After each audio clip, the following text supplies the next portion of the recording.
जब आप समझेंगे कि आप कितने गौरवशाली, आप कितने वैभवशाली और आप कितने शक्तिशाली, उस वक़्त ये शांति आपके अंदर प्रस्थापित होगी और जो बेकार के विचार जो आपको रात दिन तंग करते हैं और तकलीफ देते हैं, वो सब खत्म हो जाए।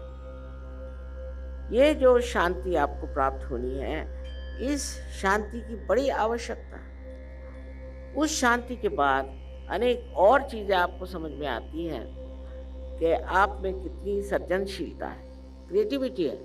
ऐसे-ऐसे लोग जिन्होंने कभी भी कोई कविता नहीं, कभी भी उनके समझ में नहीं आया कि काव्य क्या होता है। वो एकदम बड़े-बड़े कवि हो गए, बड़े-बड़े वक्ता हो गए, ओरेटर्स हो गए, बड़े-बड़े म्यूजिशियंस हो गए। तो जाने कहाँ से कहाँ लोग पहुंच गए हैं सहज में आकर। एक बात नहीं कि एक दो हुए, अनेक अनेक ऐसे हो गए। लेकिन मुश्किल यह है कि उसमें खोजने वाले जो हैं वो असली लोग होना चाहिए। जैसे मराठी में कहा है कि त्याला पाहिजे जातीची।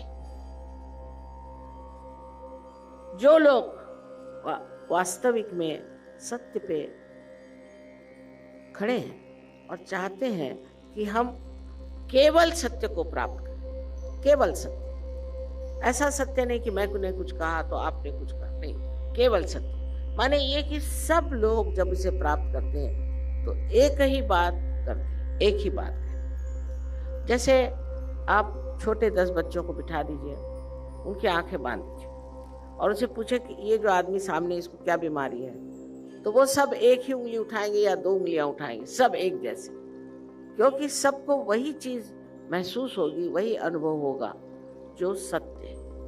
अगर एक आध आदमी, आपके आजकल तो ऐसे बहुत निकल आए हैं, जहां देखो वहीं उनके इश्तहार लगे हुए हैं, बाबा जी लोग, बाबा जी भी हैं और बहुत से बीबी जी भी हैं, सब दूर दुकानें खोल रखी। ज्यादा दूर जाने की जरूरत नहीं, अगर किसी ने दुकान खोली तभी समझ लेना चाहिए कि मां चोर है। लेकिन अगर आपको पता लगाना है तो सहयोग से आप पता लगा सकते हैं अपने हाथ इस तरह करके कि ये जो आदमी अपने को बड़ा भारी साधु संत कहता है, ये है या नहीं। एकदम आपको उंगलियों पे पता चल जाएगा कि इस आदमी के कौन से चक्र पकड़ रहे हैं और ये कितना झूठा आदमी। बहुत से लोग तो जेल से छूट के आते हैं, अगर उधर यूपी में जेल से छूटे तो गेरुआ वस्त्र पहन के यहाँ आएंगे और यहाँ से छूटेंगे तो उधर चले जाएंगे। इतना बड़ा देश है, किसको क्या पता। और सब बाबा जी बन के घूमते हैं और ऐसे बाबा जी के पीछे अनेक लोग लगे हुए हैं। लोगों को लगता है अब अपने पास पैसा, चलो बाबा जी के पास चले और कुछ उनसे प्राप्त करें। आप पैसे से कैसे खरीद सकते हैं भगवान को? क्या पैसा समझ में आता है क्या? आप ही सोचिए, अकल काल का कोई आदमी आपसे पैसा मांगता है, सोचो चलो भाई पैसों से ही मिल जाए तो क्या है। ये चीज पैसों से नहीं मिल सकती, ये पैसों से परे अपने अंदर बसी हुई आप ही की अपनी शक्ति से प्राप्त हो सकता है। और इसको प्राप्त करना आपके लिए बहुत आसान है। ये आपकी अपनी शक्ति है, इसके लिए कहीं उधार मांगने की जरूरत नहीं, कुछ उसके लिए कोई आपको सर्टिफिकेट लेने की जरूरत नहीं। आप ही स्वयं इसको प्राप्त करके और आप ही जानिएगा कि आपने इसे प्राप्त किया।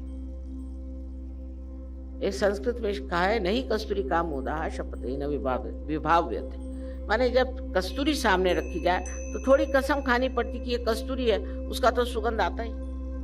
इसी प्रकार जब आप आत्म साक्षात्कार को प्राप्त करते हैं तो आपके अंदर खुद ही इसकी जागृति होती है। आप जानते हैं कि आपने आत्म साक्षात्कार प्राप्त किया, किसी और के सर्टिफिकेट की कोई जरूरत नहीं। पर इसके जो प्राप्त करने के बाद जो कुछ आपको लाभ होता है वो अनगिनत है, अनगिनत है। जैसे मैंने कहा कि पहले तो शारीरिक लाभ, फिर मानसिक, मनुष्य शांत हो जाता है। अब शांति के लिए न जाने दुनिया में कितनी लोग बातें करते हैं, शांति होनी चाहिए, शांति। अरे कैसे होगी शांति? जब तक आप स्वयं अंदर से शांत नहीं होंगे, शांति कैसे हो सकती? जो मनुष्य कहते हैं कि हम शांति करने आए हैं, शांति का पाठ करने आए हैं, खुद उनमें शांति नहीं। ऐसे लोगों के पास शांति देने का या शांति के लिए कोई इनाम लेने का कोई अधिकार नहीं। अब हमें जानना चाहिए कि शारीरिक, मानसिक, बौद्धिक हर तरह के हमारे प्रश्न सब ठीक हो जाते। तो किसी ने हमसे पूछा कि माँ, आपका जो आर्थिक प्रश्न है वो भी ठीक हो जाएगा? मैंने कहा क्यों नहीं, आर्थिक प्रश्न भी ठीक होता। आर्थिक प्रश्न का सबसे बड़ी चीज है समाधान। आपको आज एक समझ लीजिए चाहिए हो कि आप कहेंगे चलो मैं मोटर खरीद लूं। मोटर खरीद ली, समाधान नहीं। उसके बाद फौरन मुझे घर खरीदना, घर खरीद लिया तो भी समाधान नहीं। समाधान आपको मिलना ही नहीं है, क्योंकि जैसे कि अर्थशास्त्र में लिखा है, इकोनॉमिक्स में लिखा है कि मनुष्य की जो इच्छाएं हैं वो सामान्य तरह से सर्वसाधारण कभी तृप्त नहीं होती। आज एक है तो दूसरी, दूसरी है तो तीसरी, तीसरी चौथी। लेकिन इसके बाद समाधान आता। समाधान माने ये कि आज मैंने सोचा कि चलो आज सबसे मिल लें, देखा कि सामने से चले आ रहे हैं, जिससे मिलना है वो सामने ही चले आ रहे हैं। अरे भाई, मैंने तो सोचा था कि आप दिल्ली में, नहीं नहीं, मैं तो कल ही यहाँ आया था और आपसे मिलने चला।